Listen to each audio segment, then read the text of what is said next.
Hello everyone. मैं Rajni Kansal, bachelor therapist, aroma therapist, reiki master,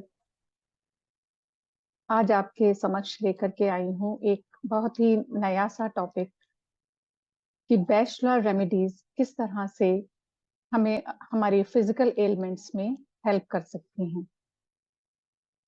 most of us think that physical elements को ठीक नहीं कर सकती है bachelor remedies are meant for emotional and mental causes.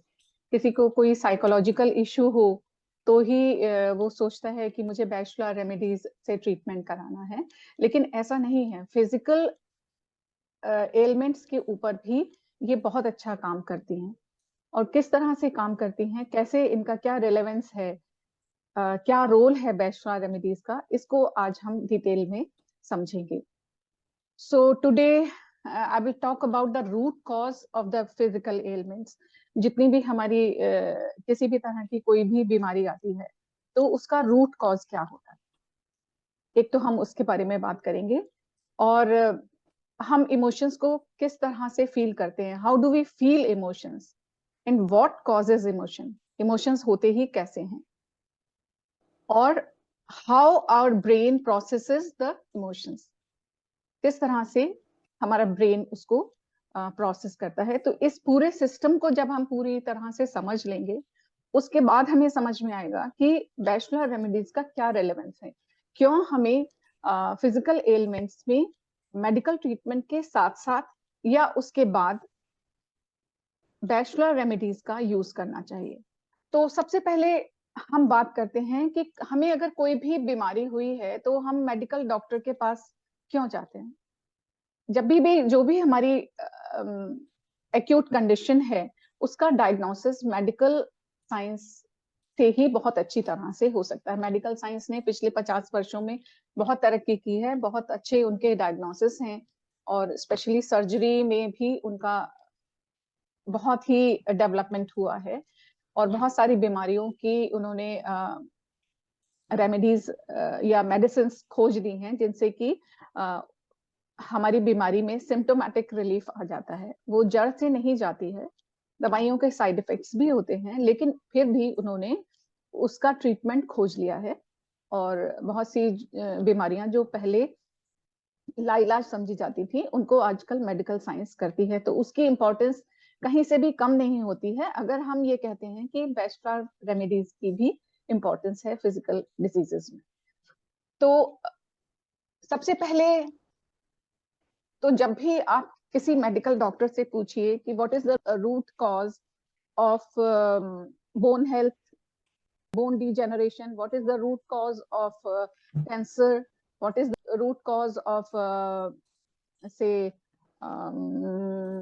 Auto immune diseases, different autoimmune diseases हैं जिसमें बहुत सी विचित्र तरह की प्रॉब्लम्स होती हैं लोगों को। तो उस सब का रूट कॉज क्यों है, क्यों एक व्यक्ति को ऑटो इम्यून डिजीज हो जाती है, क्यों एक व्यक्ति को कैंसर हो जाता है, और सब व्यक्ति भी उसी एनवायरनमेंट में रह रहे हैं, उसी पृथ्वी पर रह रहे हैं, लेकिन वो लोग उन लोगों को क्यों नहीं होता है। तो उसका एक मेन रूट कॉज आजकल मेडिकल साइंस भी मानने लगी है कि हमारे इमोशंस हैं, और जो हमारी प्रतिक्रियाएं हैं जीवन के प्रति, जीवन में जो हमारे सरकमस्टेंसेस आ रहे हैं उसमें हम इमोशनली मेंटली कितना बैलेंस्ड हैं। जितने हम बैलेंस्ड हैं उतना ही अधिक हम स्वस्थ हैं। और जब किसी को कैंसर होता है तो आपने देखा है कि डॉक्टर्स भी कहते हैं कि आप जो है फॉरगिवनेस प्रेयर्स करो, और आप हैप्पी रहने की कोशिश करो। हैप्पी इमोशंस जब आपके अंदर होंगे तो आपकी बीमारी अपने आप ठीक होने लगेगी। और जिन जिन भी लोगों को आप क्षमा नहीं कर पा रहे हो उनको क्षमा कर दो, और सबसे क्षमा मांग लो। अगर आपके मन में गिल्ट है तो सब क्षमा मांग लो। इसका मतलब कि कहीं ना कहीं वो लोग भी ये महसूस कर रहे हैं कि हमारे इमोशंस बहुत इंपॉर्टेंट रोल प्ले करते हैं हमारे स्वास्थ्य में। इसको हम एक और तरीके से समझेंगे कि इमोशंस कैसे महसूस होते हैं। फिजिकल एक्टिविटी से रिलेट करके मैं कुछ बताना चाह रही हूँ कि जैसे मान लीजिए आप अपने किचन में कुछ काम कर रही हैं, आपने कबर्ड खोली, उसमें से एक चूहा कूद के एकदम से बाहर आया, तो क्या आपका क्या रिएक्शन होगा? एकदम से आप डरोगे, पांव पीछे हटाओगे, अंदर धक धक होना शुरू हो जाएगी, पांव कांपेंगे, किसी किसी के बिल्कुल स्पाइन में शिवरिंग हो जाएगी। तो इस तरह के अब हमने देखा कि केवल एक ही तरह के इफेक्ट्स नहीं आ रहे हैं, इमोशनल इफेक्ट तो है ही है। हमें फियर लगा एकदम से कूदने से, भले हम वैसे चूहे से ना डरते हों, लेकिन अचानक उसके सामने से आ जाने से हम डर गए। और किसी को ये डर थोड़ा सा लगा, किसी को बहुत ज्यादा डर लगा। आप देखते हैं कुछ लेडीज जो होती हैं वो बिल्कुल ही छिपकली को, कॉकरोच को, चूहे को टॉलरेट ही नहीं कर पाती हैं, या किसी और चीज से भी फियर हो सकता है इस तरह का। तो आई एम ट्राइंग टू से कि हमारी फिजिकल एंड मेंटल दोनों तरह की चीजें अफेक्ट होती हैं, दोनों चीजें अफेक्ट होती हैं, सिर्फ मेंटल नहीं होता है। We cannot separate mental condition and the physical conditions.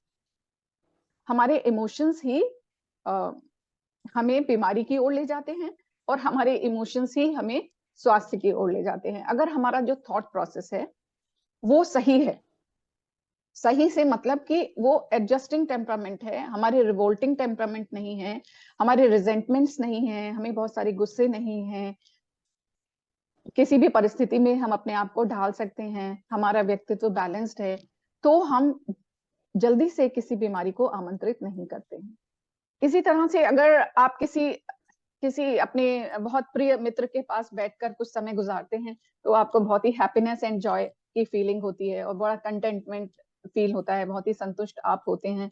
और अगर आपकी कोई बीमारी उस समय आपको सर दर्द भी हो रहा था, तो वो अचानक से ठीक हो जाता है, और तब आप जब अपने घर वापस आते हैं मिलके, तो आप देख सकते हैं कि कैसे इमोशंस के चेंज होने से आपके फिजिकल कंडीशन इंप्रूव हो गई, आपको दर्द कम महसूस होने शुरू हुए। अब हम ये देखेंगे कि इमोशंस हर व्यक्ति को अलग अलग आते हैं, तो क्यों आते हैं? What is the reason behind the emotions? किस चीज से, क्या कारण होता है हमारे इमोशन का, और कैसे वो पैदा होते हैं? तो जो साइकोलॉजिस्ट हैं और जो न्यूरोलॉजिस्ट हैं और जो फिलोसोफर्स हैं हमारे, वो सब अलग अलग तरह के रीजंस बताते हैं इमोशंस के पैदा होने के। सब लोग अपने अपने तरीके से उसको एक्सप्लेन करते हैं। एक्सटर्नल इवेंट्स जो हैं they lead both physical and emotional reactions, ये तो हमने अभी डिस्कस किया। And emotions are regulated by a specific area of brain. Psychologist जो कहते हैं वो बात करते हैं कि इमोशंस जो हैं हमारे एक पर्टिकुलर ब्रेन के एरिया से रेगुलेट होते हैं। अगर हमारा ब्रेन का वो एरिया ठीक से काम कर रहा है, तो we are able to control over our emotions, हम अपने इमोशंस को कंट्रोल कर पाते हैं। और फिलोसोफर्स कहते हैं कि इंडिविजुअल थॉट प्रोसेस जो है वो उसके एक्सपीरियंस, इमोशनल एक्सपीरियंस को अफेक्ट करता है, जिसका जो सोचने का तरीका है। कोई व्यक्ति जो है किसी कठिनाई को देखते ही एकदम घबरा जाता है, परेशान हो जाता है, फियरफुल हो जाता है।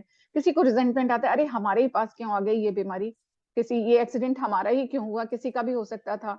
या कोई सोचता है किसी का भी हो रहा होगा, एक्सीडेंट्स आजकल बहुत हो रहे होंगे, हमारे साथ तो नहीं होगा।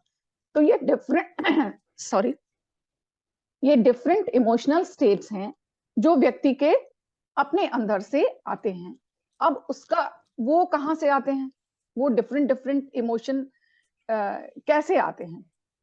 तो जो हमारे बैक में एक्सपीरियंस इस लाइफ में और पास्ट लाइफ्स में जो हमारे एक्सपीरियंसेस हुए होते हैं, जो हमने एक्सपीरियंस किया है, उसके आधार पर आज की तारीख में जब कोई इवेंट हमारे साथ घटता है, तो हम रिएक्ट करते हैं अकॉर्डिंग टू दैट एक्सपीरियंस। उसी के हिसाब से हमें डर लगता है या नहीं लगता है। अगर हमने पहले ओवरकम कर लिया था उस सिचुएशन को, तो आज की तारीख में हमें डर नहीं लगेगा। लेकिन अगर हम नहीं कर पाए थे, तो हमें डर लगेगा, और ज्यादा भी लग सकता है, टेरर भी बन सकता है वो। तो इंडिविजुअल थॉट प्रोसेस जो होता है वो हमारे पास्ट के एक्सपीरियंसेस पर डिपेंड करता है। और जब कोई बच्चा जन्म लेता है, तो प्राय लोग पहले कहा करते थे उसकी क्लीन स्लेट है, लेकिन उसकी स्लेट क्लीन नहीं होती है। उसने पूर्व में भी बहुत से जन्म लिए हैं, तो उन सब जन्मों के एक्सपीरियंसेस स्टोर्ड हैं उसकी मेमोरी में, उसके हर सेल में, उसके बॉडी के हर सेल में वो एक्सपीरियंसेस स्टोर्ड हैं। और टाइम मिलने पर जब कोई उससे रिलेटेड परिस्थिति सामने आती है, तो पिछला एक्सपीरियंस उभर के सामने आ जाता है। तो इसलिए हम ये फिलोसोफर्स का कहना है, जो हमारे स्पिरिचुअल मास्टर्स हैं उनका कहना है कि हम लोग अपने प्रीवियस लाइफ से भी अपने संस्कार लेके आए हैं। संस्कार क्या होते हैं? साइकिक इंप्रेशंस होते हैं जो हमने पूर्व जन्मों में अनुभव किए हैं, और उन्हें उसी के आधार पर हम आज की तारीख में जो भी कुछ हमारे साथ घटता है उसको अनुभव करते हैं। और इस जन्म में जो हमने एक्सपीरियंसेस किए हैं उसके आधार पे भी हमारी ओपिनियन बनती है। तो हमारा मन शरीर जो है वो आपके इन सब एक्सपीरियंस से मिलके बनता है। आपके मन में जो एकदम से आता है ना, जो फियर आता है या कोई खुशी आती है या कुछ भी, कोई भी भाव आता है, तो वो डिपेंड करता है आपके प्रीवियस एक्सपीरियंसेस पे। बहुत बहुत समय से हमने अपने इमोशंस को स्टोर करके रखा हुआ है। इसी के साथ आपका एक बिलीफ सिस्टम होता है। वो बिलीफ सिस्टम कुछ तो आप इनहेरिट करते हैं, कुछ इस जन्म में भी प्रोसेस कर रहे हैं आप जन्म से ही। कुछ आपके माता पिता ने सिखाया है कि बेटा ऐसा करोगे, बाहर जाओगे तो तुम्हारा एक्सीडेंट हो सकता है, सेफली ड्राइव नहीं करोगे तो एक्सीडेंट हो सकता है, या ठीक से खाना नहीं खाओगे तो तुम्हारा स्वास्थ्य अच्छा नहीं होगा, दही को रात में खाने से आपका गला खराब हो जाएगा। कुछ लोग हैं जिनका गला खराब हो जाता है रात में दही खाने से, और कुछ लोग दोनों टाइम सर्दी हो या गर्मी हो दही खाते रहते हैं, उनका गला नहीं खराब होता है, बिकॉज वो उनका बिलीफ सिस्टम। तो या कुछ कोई चीज बुरी आपके जीवन में कोई घटना घट गई, तो हमसे उससे छुटकारा नहीं पाते हैं, कई बार उससे छुटकारा नहीं मिलता है हमको, क्योंकि हम सोचते हैं कि ये तो बहुत ही बड़ी घटना हो गई है, इससे तो पीछा छूट ही नहीं सकता अब हमारा, ये तो लाइफ लॉन्ग हमारे साथ चलने वाला है। जबकि जो घटना हो गई उसको छोड़ के हमें आगे बढ़ना है। वो तो उसका तो कोई अस्तित्व ही नहीं है, वो हो चुकी है, जो भी कुछ होना था वो हो चुका है, अब आगे की तरफ हमको देखना है। लेकिन ये सारे विचार तो बहुत हमारे अंदर आते हैं। तो हम एक तरीका अपने इमोशंस को ठीक करने का ये है कि हम अपना थॉट प्रोसेस ठीक करें। बट थॉट प्रोसेस को ठीक करना इतना आसान नहीं होता है। जो हमारे बिलीफ सिस्टम है उनको एकदम से चेंज करना इतना आसान नहीं होता है। अब हम उन अपने थॉट प्रोसेस को और अपनी भावनात्मक प्रतिक्रियाओं को किस प्रकार से चेंज कर सकते हैं, इस तरफ बढ़ने से पहले हम ये देखेंगे कि हमारा ब्रेन हमारे इमोशंस को कैसे प्रोसेस करता है। बिकॉज साइकोलॉजी कहती है कि आपके ब्रेन के कुछ केमिकल्स होते हैं, ब्रेन से पर्टिकुलर केमिकल्स रिलीज नहीं हो रहे, इसलिए you are not able to control over your emotions. तो हम मेडिकल साइंस की ही बात करते हुए पहले हम ब्रेन की बात करेंगे। कौन सा पार्ट है हमारे ब्रेन का जो हमारी इमोशनल प्रोसेसिंग को करता है? कौन सा पार्ट है हमारे ब्रेन का? तो साइंटिस्ट्स कहते हैं कि हमारा लिम्फिक सिस्टम जो है वो हमारी इमोशंस को प्रोसेस करता है। Limbic system includes amygdala, hippocampus, hypothalamus and various networks and neurotransmitters जो हमारे ब्रेन में होते हैं, उन सब के को कंबाइन करके हमारा लिम्फिक सिस्टम बना है। तो ये सब हमारे जो भी हमारे चारों ओर घटता है उसको रिकॉर्ड करते हैं और उसके लिए हमारी प्रतिक्रिया को निर्धारित करते हैं। Each of these parts play a different role in linking our emotions and memories. हमारे बहुत सारी मेमोरीज भी हैं जो हमने स्टोर करके रखी हुई हैं। उन मेमोरीज के आधार पर हमारा ब्रेन इंफॉर्मेशन को प्रोसेस करता है जो हमारे साथ इस समय घट रहा है। तो किस तरह से हमारा मूड चेंज होगा, कैसे हम अपना बिहेवियर, हम क्या होगा हमारा एक पर्टिकुलर स्थिति में, ये सब कंट्रोल होता है हमारे लिम्फिक सिस्टम से, एंड मेनली हाइपोथैलेमस और न्यूरोट्रांसमीटर्स के थ्रू। और तब the complete system initiate some physical response. उसके बाद जैसे हम चिल्लाएंगे, डर गए हैं तो हम चिल्लाएंगे, तो फिजिकल रिस्पॉन्स हमारा क्या हुआ? चिल्लाना, या कोई शिवरिंग होनी शुरू हुई, या हम फ्रीज हो गए फियर से। तो ये जो फिजिकल सिम्टम्स आए, ये हमारे ब्रेन ने इंफॉर्मेशन को प्रोसेस करके दिए। जब ब्रेन कोई सिग्नल रिसीव करता है कि हमारे चारों तरफ क्या हो रहा है, तो वो अपने सिस्टम में उस इंफॉर्मेशन को प्रोसेस करके और आपके इमोशनल रिएक्शन को डिसाइड करता है। और हम अपने इंटेलिजेंस के द्वारा कई बार अपनी रिएक्शन को तो चेंज कर लेते हैं, अपने बिहेवियर को तो चेंज कर लेते हैं, लेकिन जो बेसिक बेसिकली जो ट्रिगर हुआ था हमारे ब्रेन में, हमारे पेट में जैसे बटरफ्लाईज होने लगी थी, या हमारा दिल धड़कने लग गया एकदम से जोर जोर से, स्पाइन में शिवरिंग हो गई, एकदम से घुटने में दर्द हो गया, तो इस तरह की अगर कोई भी रिएक्शन आ रहा है, उसको हम कंट्रोल नहीं कर पाते। बाहरी दिखावे के तौर पे हम अपना बिहेवियर चेंज कर सकते हैं। तो एक तो इसके बहुत सारे तरीके हैं। इसके लिए आपको बहुत सारी एक्सरसाइज करनी पड़ सकती हैं, मेडिटेशंस करेंगे, आप टैपिंग सिस्टम करें, या आप योगा करें, या आप अपने फेशियल एक्सप्रेशंस को ही चेंज करें। अगर हैप्पीनेस का एक्सप्रेशन आप देना शुरू करते हैं और कंटिन्यूअसली देते रहते हैं बहुत देर तक, तो आप महसूस करेंगे कि आपके अंदर से हैप्पीनेस आने लगी है। या फिर अगर किसी को कोई और फियर में है और आप उसके पास जाते हैं, उस पूरी घटना को सुनते हैं, तो आपको भी फियर होने लग जाता है। मतलब जिस तरह की एक्सप्रेशंस के थ्रू आप गुजर रहे हैं, अनुभव के थ्रू आप गुजर रहे हैं, वही इमोशन आपके अंदर पैदा होने लगता है।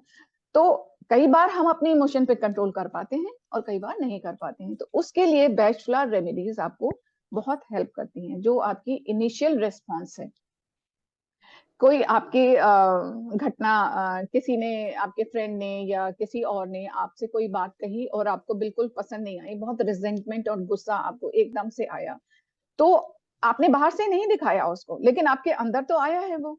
तो वो जो फिजिकली उसको जो चेंजेस करने थे, केमिकल चेंजेस या सेल्स में जो चेंजेस करने थे, वो तो हो गए। तो उसको हम कैसे कंट्रोल करें? उस चीज को अगर हमें कंट्रोल करना है, अपने न्यूरोट्रांसमीटर्स को अगर हमें चेंज करना है, अपने लिम्फिक सिस्टम को अगर हमें चेंज करना है, जो पास्ट में मेमोरीज अगर हमने स्टोर करके रखी हुई हैं उनको चेंज करना है, या हमारा जो बिलीफ सिस्टम है उसको अगर हमें चेंज करना है, तो बैचलर रेमेडीज हमें बहुत हेल्प करती हैं। डॉक्टर एडवर्ड बैश ने 38 इमोशंस के लिए 38 रेमेडीज बताई हैं, और हमारे जितने भी ह्यूमन इमोशंस होते हैं उन सब को कंट्रोल कर पाने में ये 38 रेमेडीज सक्षम हैं। तो अगर आप अपने थेरेपिस्ट से अपने सारे इमोशंस को शेयर करते हैं, जो कि रूट कॉज है आपकी एलिमेंट का, तो आपका थेरेपिस्ट एक बहुत अच्छा कॉम्बिनेशन आपको बना के देगा, जिससे आपके इनिशियल रिस्पॉन्सेज, जो आपके फिजिकल ही नहीं मेंटल भी हैं, वो सिर्फ मेंटली आपको परेशान नहीं कर रहे हैं, उसकी वजह से आपको फिजिकल हेल्थ में भी प्रॉब्लम्स आ रही हैं, आपके ऑर्गन्स धीरे धीरे करके इनएक्टिव होते जा रहे हैं।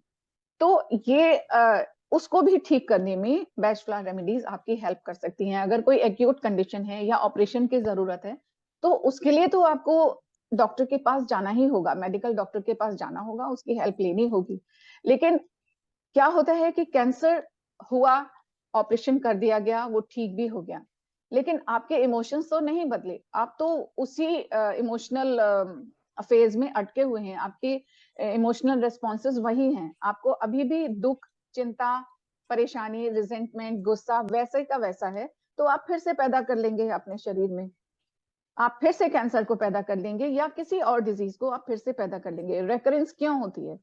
किसी भी बीमारी की रेकरेंस क्यों होती है? बिकॉज हम फिजिकली उसको सिर्फ ट्रीट कर रहे हैं, हम मेंटल एस्पेक्ट देख ही नहीं रहे हैं, हम उन इमोशंस को ट्रीट ही नहीं कर रहे हैं जिनकी वजह से वो फिजिकल एलिमेंट हमारे जीवन में आ रही है। तो अगर हम मेंटल प्रॉब्लम्स को भी पूरी तरह से ठीक करें, तो फिजिकल एलिमेंट्स तो आएंगे ही नहीं, और हमें लाइफ में बहुत फुलफिलमेंट और कंटेंटमेंट का एहसास होगा, बहुत अच्छा जीवन हम लोग बिता पाएंगे। इमोशंस को कंट्रोल करना बहुत आसान हो जाता है जब हम बैचलर रेमेडीज की मदद लेते हैं, और एक कोई एक्सपीरियंस्ड थेरेपिस्ट ही आपको इसमें मदद कर सकता है। इसमें स्वयं से रेमेडीज लेकर अपना इलाज करने की कोशिश ना करें, क्योंकि देखिए बहुत सालों का अनुभव होता है थेरेपिस्ट के प्रिस्क्रिप्शन के पीछे, बहुत सालों तक उसने कुछ अनुभव किया है, कुछ ज्ञान प्राप्त किया है, तब वो जाके वो आपका प्रिस्क्रिप्शन लिखता है। तो अपने आप किसी छोटी मोटी चीज को मोमेंटरीली आप ठीक कर सकते हैं बैचलर थेरेपी को लेकर। अदरवाइज आपको या तो बैचलर थेरेपी पूरी तरह से सीख लेनी चाहिए, और जिसमें कि खाली पढ़ना नहीं, आपके ईयर्स लगेंगे, ईयर्स ऑफ एक्सपीरियंस आपके भी लगेंगे, आप भी कर पाओगे। या फिर आपको किसी बैचलर थेरेपिस्ट से मदद लेनी चाहिए। इसी तरह से एरोमा थेरेपी भी बहुत हेल्प करती है इमोशनल बैलेंस में और आपके मेंटल कंडीशंस में, मेंटली जो आपके केमिकल्स रिलीज हो रहे हैं उनको कंट्रोल करने में एरोमा थेरेपी भी आपकी बहुत मदद करती है। इवन सुजोग भी बहुत हेल्प करता है। But bachelor remedies are similar like you are taking treatment with a doctor. आपको सिर्फ रेमेडीज खानी है और पॉजिटिव चेंजेस के लिए तैयार रहना है। आपका रोल इतना ही है और बाकी रोल रेमेडीज का है जो आपको लगातार पॉजिटिविटी की तरफ लेके जाती रहेंगी। अब मैं चाहूंगी कि आप में से यदि कोई भी अपना कोई एक्सपीरियंस शेयर करना चाहता हो या इस विषय में कुछ पूछना चाहता हो तो हैंड रेज करके बताएं। Yes yes Monica. हाँ, good afternoon ma'am. Good afternoon. मैं एक क्वेश्चन ये पूछना चाहती थी, जैसे बॉडी में डिसीजेस तो जैसे हमारी इमोशन की वजह से हुई है, लेकिन हाँ बाई चांस जैसे एक्सीडेंटली हमें कोई चोट लग जाती है, हाँ जैसे हड्डी टूट गई या फिर मांस फट गया, तो हाँ हाँ उसमें बैकफायर रेमेडीज कैसे हमारी हेल्प कर देंगी? हाँ। पहली बात तो ये कि हम एक्सीडेंट्स को इनवाइट करते हैं मेंटली जब हम इमोशनली बैलेंस्ड नहीं होते हैं। मैंने शुरू में भी एक्सीडेंट्स की बात की थी। तो अगर किसी के बहुत जल्दी जल्दी एक्सीडेंट्स होते हैं तो उसके पीछे भी उसका एक इमोशनल रीजन होता है, तो हम उसको भी ट्रीट करते हैं। और अगर एक्सीडेंट हो ही गया है तो आपके सेल्स, आप you are a group of cells, आप एक इंडिविजुअल पर्सन नहीं है, आपके इतने सारे सेल्स हैं आपकी बॉडी में, all those are living beings. पूरी की पूरी कॉलोनी है 50 ट्रिलियन सेल्स की। तो वो सेल्स भी शॉक में आते हैं, उनके भी इमोशंस होते हैं, उनकी भी मेमोरीज होती हैं। तो जब उसके ऊपर हम बैचलर रेमेडी, जैसे हमने पहले भी कई बार रेस्क्यू रेमेडी के बारे में जिक्र किया है, रेस्क्यू रेमेडी लगाते हैं तो वो एकदम से शॉक में आए हुए सेल्स जो हैं वो खुद को हील करना शुरू कर देते हैं। बॉडी की हमारी अपनी हीलिंग पावर होती है, उसको एक्टिवेट कर देते हैं। तो जब और अंदर से जो हम एक शॉक में आते हैं, बड़ा एक्सीडेंट हो गया, बहुत ज्यादा चोट लग गई, तो हम डर भी तो जाते हैं, एकदम से हमारा टेरर भी क्रिएट हो जाता है एक्सीडेंट का। और अब ये कैसे ठीक होगा, कितना ठीक होगा, इसका निशान तो नहीं रह जाएगा, ये सारी चीजें हमारे ब्रेन में चलने लगती हैं। तो उससे रिलेटेड रेमेडीज जब आप लेते हैं तो आपकी चोट बहुत जल्दी हील होती है। और उसके साथ साथ कोई स्कार भी नहीं पड़ता है। मैंने एक बार एग्जांपल आपको बताया था कि ग्लास डोर से मुझे यहाँ पर कट हो गया था और चोट लगी थी, वो एकदम ठीक हो गया। और इसके अलावा एक बार मेरे पास एक ऐसा केस आया था जिनके कॉलर बोन फ्रैक्चर था और 5-7 साल पहले उनके स्पाइन में भी फ्रैक्चर हुआ था। तो उस सब की वजह से she was very much in pen. तो उनको जब मैंने उनके इमोशनल स्टेट्स को देखते हुए रेमेडी बना के दी तो विद इन अ मंथ उनके पेन्स बहुत हद तक ठीक हो गए, मतलब 80% आराम आ गया उनको। और बाकी जो कॉलर बोन फ्रैक्चर है उसमें कोई प्लास्टर तो चढ़ता नहीं है, वो अपने आप ही हील होता है, उसके बीच में फ्लैश आता है तो वो ठीक हुआ। देखिए हम फिजिकल एस्पेक्ट्स को भी छोड़ नहीं सकते हैं और डॉक्टर का तो ट्रीटमेंट ऐसे में लेना जरूरी ही होगा। जो डॉक्टर की एडवाइस होगी वो आपको लेनी ही होगी। आपको विटामिन डी वगैरह जो भी डॉक्टर बताएगा वो सब आपको करना है। उसके साथ में ऐसे केसेस में उसके साथ में जब आप बैचलर रेमेडीज को यूज करते हैं तो कंप्लीट हीलिंग होती है। ओके मैम, जैसे रेस्क्यू रेमेडी हम अफेक्टेड पार्ट पर अप्लाई कर सकते हैं और ले सकते हैं? हाँ पी भी सकते हैं। और बाकी अगर बहुत ज्यादा कोई बड़ा एक्सीडेंट हुआ है तो यू शुड मतलब approach to a bachelor therapist, तो वो आपके और इमोशंस को देखते हुए उसको करेगा। और उसके साथ में आप अगर क्रैब एप्पल भी मिलाएंगे, अगर बोन का फ्रैक्चर है तो क्रैब एप्पल का इतना रोल नहीं आता है, लेकिन अगर सेल रीजेनरेशन का कहीं पर जरूरत है, कहीं पर जैसे प्लास्टिक मांस फट सर्जरी, जाता है उसमें काम हाँ तो उसमें आप ओलिव और क्रैब एप्पल का भी यूज कर सकते हैं। मैंने कहा ना कि आप वो आपकी वो पूरी डिजीज देख, वो पूरी चोट देख करके बैचलर थेरेपिस्ट डिसाइड करेगा। Otherwise rescue remedy crab Apple and olive आप पी सकते हैं। और अप्लाई करने की जगह पे अगर कोई ज्यादा घाव है तो पहले उस घाव को हील हो जाने दीजिए। इनिशियली चोट लगते ही अगर आप लगा दें तब तो उसी समय बहुत इफेक्टिव है। और ओके एंटीसेप्टिक भी होती हैं ये, क्योंकि अल्कोहल बेस्ड होती है ना, तो ओके एंटीसेप्टिक भी होती हैं, तुरंत लगा देने से एकदम ठीक हो जाता है। Okay, thank you. अगर आपका कहीं जल गया है कहीं जल गया है तो एल्म लगा देने से एकदम से ठंडक आती है और बहुत जल्दी जला हुआ हील हो जाता है। डीपली अगर जल गया है तो वो भी ठीक हो जाता है।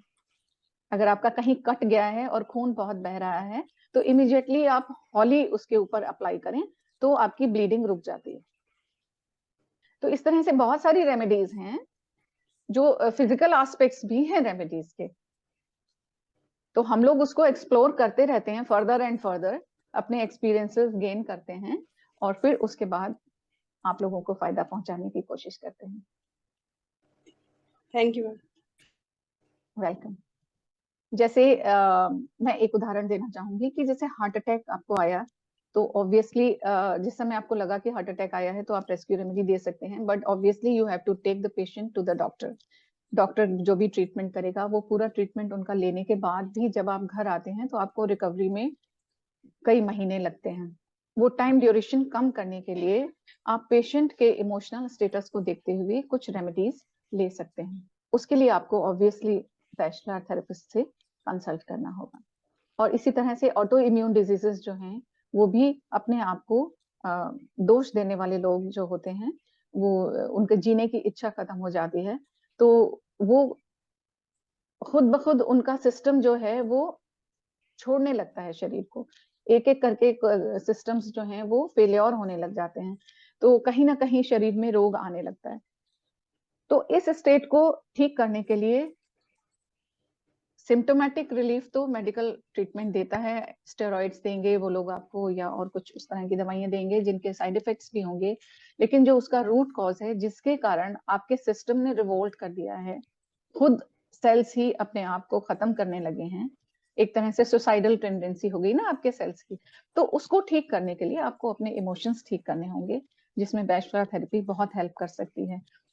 कैंसर पेशेंट्स को भी एक लास्ट स्टेज में कैंसर पेशेंट थे, उनको मैंने ट्रीट किया तो उनका पेन बहुत कम हो गया था। जो पेन से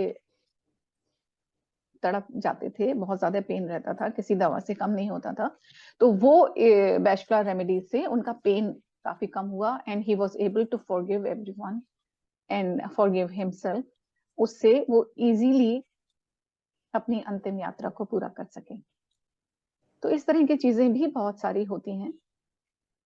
और जब हम किसी पेशेंट को का इलाज करते हैं तो उसके साथ ही उसको अगर कुछ किसी और चीज की भी जरूरत होती है, किसी मेडिटेशन की जरूरत होती है, किसी एफर्मेशन की जरूरत होती है, या किसी और थेरेपी से, सपोज एरोमा थेरेपी से या सुजोक से या टैपिंग से, किसी भी चीज से अगर उसको फर्दर आराम आ सकता होता है तो हम वो सारी चीजें भी उसको बताते हैं कि आप इस प्रकार से अपने आप को ठीक करें। बहुत सारी एलर्जीज होती हैं जिनका कोई नोन कारण नहीं है। Allergies means you are not accepting certain things which are in your life. तो ये नॉन एक्सेप्टिंग जो होती है, जो एक रिजेंटमेंट होता है चीजों को एक्सेप्ट ना कर पाने का, उसके कारण different kinds of allergies develop होती हैं।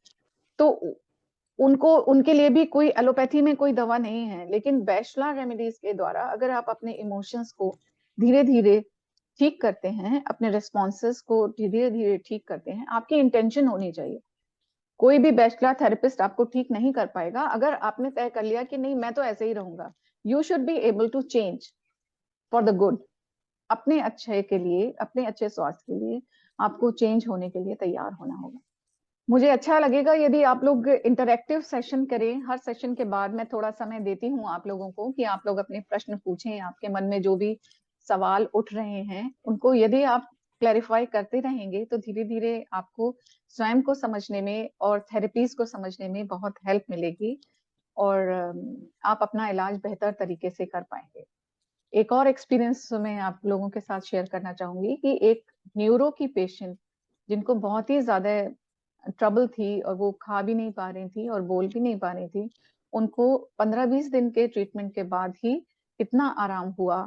डायरेक्टली न्यूरो पेन को हम लोग एड्रेस नहीं कर रहे थे, हम लोग एड्रेस कर रहे थे उनके इमोशंस को, और खाली उनके इमोशंस को क्योर करने से उनका न्यूरो पेन एकदम से ठीक हो गया, ऑलमोस्ट ठीक हो गया, 80% ठीक हो गया था। अभी उनकी रेमेडीज चल रही हैं फर्दर पूरे क्योर के लिए, जिससे कि recurrence of that kind of pain ना हो। तो इस तरह की बहुत सारी चीजें हैं जिनका कोई कारण नहीं पता है, डॉक्टर्स को भी नहीं पता है, डॉक्टर्स के पास भी कोई इलाज नहीं है। लेकिन हमारे पास उसका इलाज है कि अगर हम अपने इमोशनल सिस्टम को बैलेंस कर लेते हैं, तो हम बहुत सारी फिजिकल एलिमेंट्स के ऊपर कंट्रोल कर सकते हैं। तो इससे पहले कि आपको कोई और डिजीज आगे बढ़े, जो भी छोटे लेवल पर आपकी समस्याएं हैं, उनको वहीं पर ही समाप्त कर देना अच्छा रहता है। यदि आप लोगों के कोई प्रश्न नहीं है, तो आज हम अपना सेशन यहीं क्लोज करते हैं। हमारे अगले वेबिनार को जरूर अटेंड कीजिए और अपने प्रश्न पहले से तैयार रखिए। आपको पहले से सूचना मिल जाएगी कि किस विषय पर हम अपना अगला वेबिनार लेकर आने वाले हैं। और यूट्यूब पर, फेसबुक पर, इंस्टाग्राम पर हमें फॉलो करते रहिए, लाइक करते रहिए, सब्सक्राइब करते रहिए, जिससे हमारा भी उत्साहवर्धन होता रहे। Thank you very much for joining. Thanks a lot.